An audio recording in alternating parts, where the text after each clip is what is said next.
State ব্যাংকের former chairman Rajneesh Kumar sir, যে চোরটা আমার কাউন্টার থেকে টাকা চুরি করলো তাকে শাস্তি না দিয়ে আপনি আমারই চাকরি খেয়ে নিলেন একদম বিনা দোষে। কেন? চোরের প্রতি আপনার কী দুর্বলতা? আপনি আপনার ওই দুটো ইডিয়ট অফিসারকে দিয়ে এত অত্যাচার করালেন কেন? আপনার কি একটুও লজ্জা নাই? তারপরে আপনার নির্দেশ ছাড়া দেশের 2.5 লক্ষ কর্মচারী সবাই কি করে একটা চোরের সমর্থনে মুখে কুলু পেটে থাকে? একজন নির্দোষ স্টাফের প্রাণ সংশয় ঘটিয়ে তাকে চাকরি ছাড়া করে?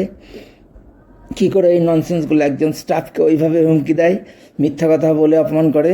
শুধু স্টাফ বলেই না, আমি তাদের চেয়ে বয়সেও চাকরিতে কত সিনিয়র তাদের কোনো ধারণা নাই। উজ্জ্বল কুমারের চেয়ে আমি বয়সে প্রায় 15 বছরের সিনিয়র, আর চাকরিতে 18-19 বছরের সিনিয়র। আর ওই লিলিপুট বিশালের জন্মের আগে থেকেই আমি ব্যাংকে চাকরি করি। তাদের কি ভদ্রতা সৌজন্য বোধ বলে কিছুই নাই? এই দুঃসাহসরা কোথা থেকে পায়? আপনার কাছ থেকে। কারোর চাকরি ছিনিয়ে নেওয়া মানে তার সর্বস্ব কেড়ে নেওয়া, এটা আপনারা জানেন না? এটা একজনকে মেরে ফেলার চেয়েও যন্ত্রণাদায়ক। স্টেট ব্যাংকের স্টাফ অফিসারদের কি সামান্যতম লজ্জাবোধ বা মনুষ্যত্ব নাই?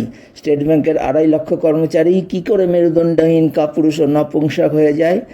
আমার কাছে আপনার অপরাধ প্রমাণিত, কাজেই আপনি আমার কাছে একজন ক্রিমিনাল।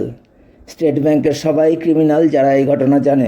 এটা সামান্য একটা ঘটনা নয়, এটা একটা নজিরবিহীন চক্রান্ত ও জঘন্যতম অপরাধের ঘটনা।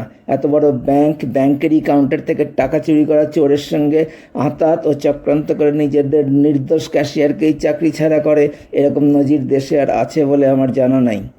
আমার মধ্যে ইদানিং একটা ধ্বংসের প্রবৃত্তি কাজ করে। আমার পরিবারের অনেক কিছুই ধ্বংস হয়ে গেছে।